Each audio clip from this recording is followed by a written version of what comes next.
Oke, bismillahirrahmanirrahim. Assalamualaikum warahmatullahi wabarakatuh. Selamat malam Waalaikumsalam semuanya. warahmatullahi wabarakatuh. Ya, hari ini bertemu kembali ya dalam mata kuliah Entrepreneurship 1. Namun hari ini saya sedang tidak enak badan, sedang sakit, sudah 2 hari ini.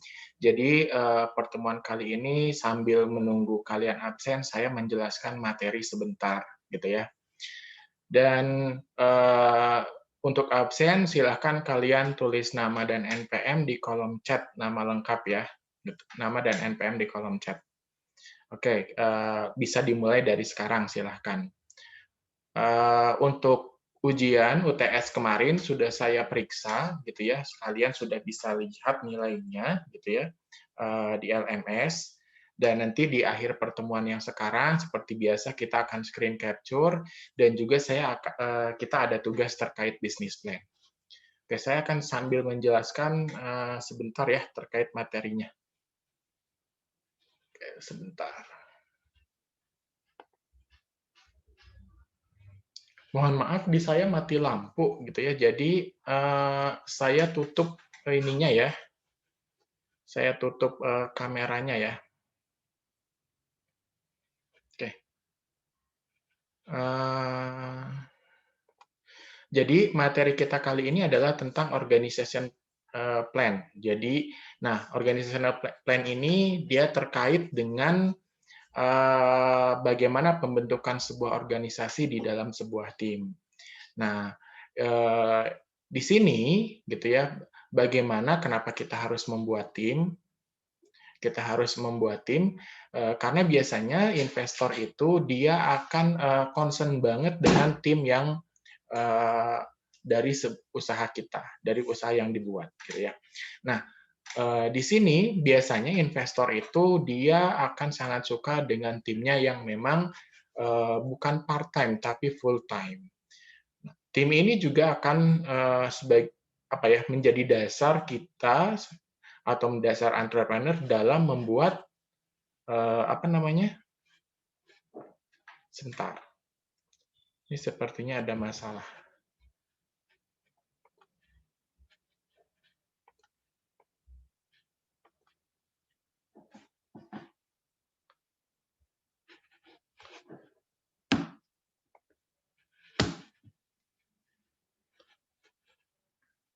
Suara saya masih terdengar tidak? Iya, Pak. Masih Jelas, Pak. jelas, Pak. Ini sharingnya kok. Nah, oke. Jadi ini dasar menjadi bagi seorang entrepreneur dalam create salary gitu ya. Nah, salary ini juga ketika dia misalkan, karena salary itu merupakan komitmen antara si entrepreneur dengan timnya nanti pegawai. Bagaimana pegawainya itu bisa komit terhadap bisnis yang dijalankan si entrepreneur. Nah, ada 3 macam bentuk gitu ya, bentuk ketika kalian akan membuat sebuah bisnis gitu ya. Yang pertama namanya proprietorship. Proprietorship itu dia single, jadi kita tidak kerjasama dengan pihak lain, semua full dikerjakan oleh sendiri gitu ya. Baik itu keputusan dilakukan sendiri, controlling dan semuanya, termasuk penerimaan dari sebuah profit. Itu proprietorship. Kalau partnership, nah ini kerjasama nih dengan antara dua individu atau lebih. Nah, di sini juga karena keterbatasan, sehingga kita harus kerjasama dan nanti hasilnya pun dibagi gitu ya. Nah, ketika partnership ini dilegalkan menjadi sebuah korporasi, itu sebutnya corporation gitu. Ketika ada legalitasnya dan lain sebagainya, nah ini nanti akan terkait masalah pajak gitu ya, pajak perusahaan. Kalau pajak nanti proprietorship, partnership itu kan beda dengan pajak corporation. Nah, di sini ketika kita berbicara partnership itu ada nih namanya liability limited liability company dan limited liability partnership, nanti akan bisa kalian baca. Ini perbedaan faktor-faktor kalau antara proprietorship, partnership dan korporasi. Jadi dari sisi ownership bisa dilihat kalau proprietorship individual, partnership ini bagaimana, dan korporasi ini bagaimana. Korporasi dia lebih mengarah ke stakeholder atau pemilikan saham, gitu kan. Nanti kalian bisa baca sendiri faktor-faktornya, gitu ya. Dan ini nanti coba saya akan tanyakan di dalam kuis, jadi kalian harus baca. Materinya ada di LMS. Ini faktor-faktornya sampai bagaimana distribusi profit dan kerugiannya bagaimana, ini coba kalian baca. Nah, terkait teks ini hanya sebatas pengetahuan saja. Jadi nanti kalau terkait teks proprietorship ini karena perorangan berarti teksnya itu pajak individu. Kalau partnership ini pajak individu tapi ada 2 orang gitu ya. Ada 2 orang. Jadi kalian masing-masing ininya gitu. Terus kalau partnership gitu ya, limited partnership ini juga sama, ini pajak 2 perusahaan. Jadi nanti akan saya jelaskan. Nah, terus pajak korporasi udah jelas, ini ada double tax yaitu pajak untuk individunya dan juga pajak untuk perusahaannya. Nah, bila dilihat dari sisi pajak, ini perbedaannya, gitu ya. Ini kenapa ditampilkan biar kalian ketika saya ingin korporasi ataupun saya ingin proprietorship, gitu ya, terkait pajaknya kalian sudah siap seperti ini. Tadi kita akan berbicara limited liability partnership dan juga limited liability company. Limited liability company ini yang akan saya jelaskan. Sedangkan limited liability partnership ini karena partnership dia belum legal, jadi lebih ke arah hubungan 2 orang atau lebih. Tapi kalau limited liability company ini adalah hybrid dari 2 korporasi, biasanya 2 korporasi atau lebih. Jadi partnership yang memang antara 2 corporate. Nah, di sini masing-masing LLC akan mempunyai member dan mempunyai tim dalam artian. Dan mereka punya kepentingan masing-masing ketika menjalankan usahanya. Ini contohnya adalah ketika ada sebuah project gitu ya, dikerjakan oleh 2 company atau lebih.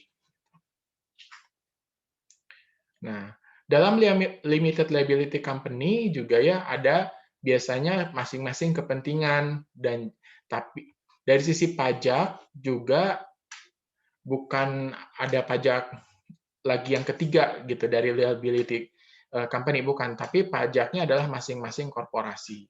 Biasanya boleh dilakukan korporasi macam ini maksimal jangka waktunya 30 tahun. Jadi kalau sudah 30 tahun mereka harus membubarkan diri.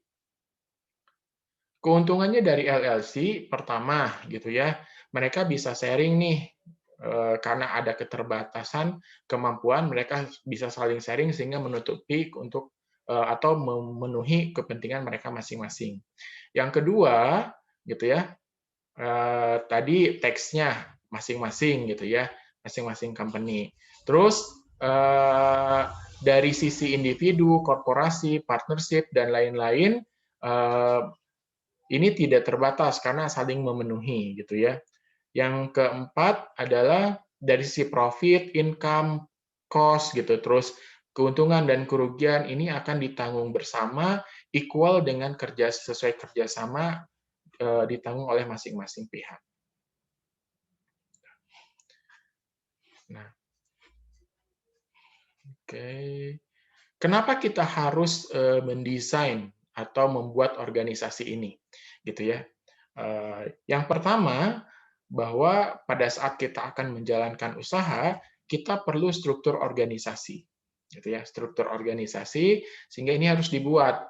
Nah, ketika membuat struktur organisasi, itu perlu planning-nya, bagaimana ya perencanaannya, terus measurement atau yang lebih kita kenal adalah KPI-nya, dan juga skema evaluasinya. Jadi masing-masing departemen bagaimana kita evaluasi masing-masing fungsi dan jabatan bagaimana ukuran dan evaluasinya. Setelah itu juga kita perlu reward diterapkan untuk ke karyawan. Jadi ada reward-nya dan seleksi kriteria. Jadi kriteria untuk menempati posisi dan jabatan tertentu dan jangan lupa kita juga harus memberikan training terhadap mereka. Ini yang harus ada dalam sebuah planning organisasi.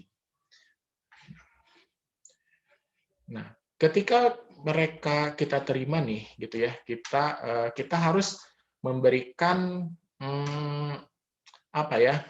Kita harus mencari tim yang seperti apa sih yang kira-kiranya bisa sejalan dengan kita, gitu ya. Dan ini ada beberapa 3 fungsi bahwa sebuah tim itu bisa memenuhi, gitu ya, apa yang entrepreneur inginkan. Yang pertama, si tim itu dia harus bisa mengeksekusi bisnis plan. Yang kedua, si tim itu dia harus bisa mengidentifikasi perubahan bisnis yang dapat berimbas ke bisnis mereka. Yang ketiga, dia harus bisa melakukan adjustment terhadap planning yang sudah dibuat terkait terhadap lingkungan yang terjadi pada saat itu, di mana adjustment ini mengarah kepada profitability. Jadi kalau misalkan ada perubahan, itu dia harus bisa gitu yang mengarah ke profit. Nah, ada faktor penting yang bisa membuat tim ini bisa efektif dan juga established. Yang pertama, tim itu harus bisa kulturnya dibuat sesuai dengan outline dari bisnis plan atau strategi yang akan dipakai. Yang kedua, si pegawai juga harus dimotivasi dengan cara pemberian motivasi dan juga reward agar mereka bisa bekerja dengan baik. Yang ketiga, si entrepreneur-nya sendiri dia harus bisa fleksibel terhadap segala sesuatu. Jadi harus bisa menyesuaikan diri. Nah, pada saat prosesnya, yang keempat, proses perekrutan itu harus ada waktu lebih, artinya memilih yang benar-benar sesuai dengan kebutuhan. Dan yang terakhir, si pegawai juga harus mempunyai value, dan dia bisa menjalankan tools yang ada, sehingga dia bisa bekerja itu secara komplit dan juga efektif. Nah, di sini ada, kalau kita mau meng-hire direktur dari luar, BOD-nya, ataupun kita sendiri yang jadi BOD-nya, ini ada beberapa fungsi dari BOD sendiri. Yang pertama, dia harus bisa review operasi dan juga budgeting. Yang kedua, dia harus bisa membuat strategik jangka panjang untuk perkembangan dan juga ekspansi usahanya. Yang ketiga, dia harus bisa supporting day-to-day activities, jadi support aktivitas kesehariannya. Dan yang keempat, dia harus bisa menyelesaikan masalah antara si owner dengan pemilik saham atau shareholder. Yang kelima, dia harus bisa memastikan bahwa semua aset itu bisa digunakan dengan sebaik-baiknya. Dan yang terakhir, Direct BOD, dia harus bisa membuat jaringan informasi yang untuk kebutuhan si entrepreneur itu sendiri. Ini terkait role dari BOD. Role ini, kalau kalian yang jadi BOD-nya, maka kalian harus bisa melaksanakan ini. Ataupun ketika ingin BOD-nya dari luar, maka harus mencari yang bisa melakukan seperti ini. Sehingga kalau menurut hukum Sarbanes-Oxley yang ada di US gitu ya, ada kriteria ketika kita akan meng-hire untuk BOD. Yang pertama, BOD harus bisa bekerja di dalam grup yang berbeda-beda gitu ya. Artinya yang kulturnya berbeda-beda dan harus komit terhadap misi perusahaan. Itu yang pertama.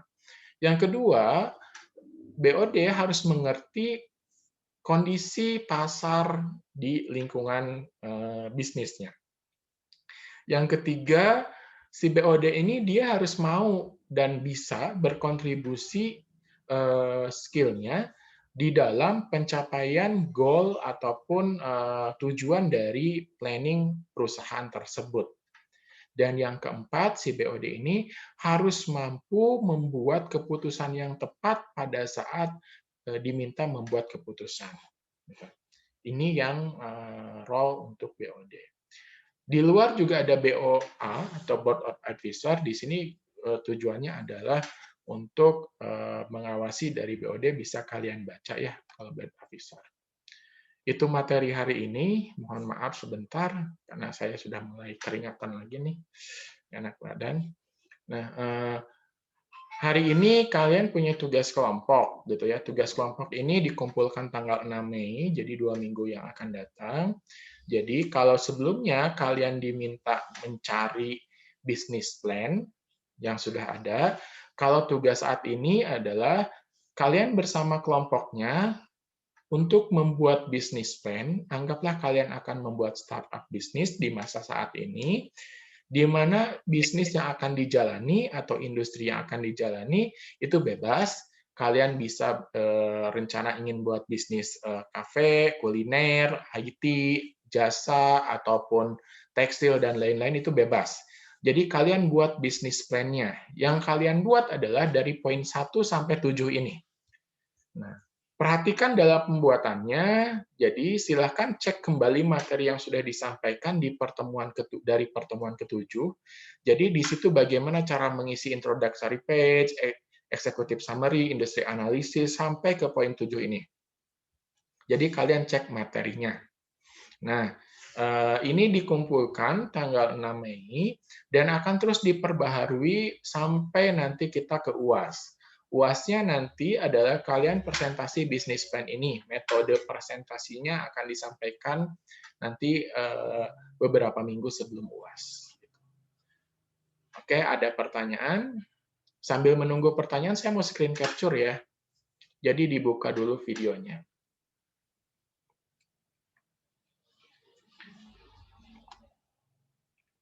Silahkan dibuka videonya. Kita screen capture 1 kali. Sudah semua, ini masih menunggu 1, 2, 3 orang lagi.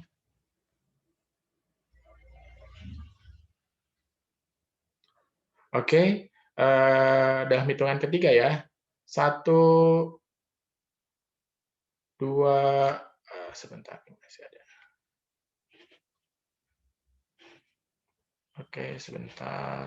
1, 2, 3. Oh, masih ada. Sebentar. 1, 2, 3. Oke, terima kasih. Kita 1 kali saja screen capture-nya.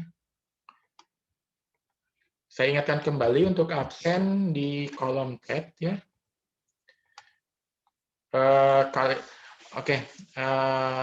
Kalau tidak ada pertanyaan, pertemuan kali ini saya cukupkan sekian. Mohon maaf atas keterbatasannya.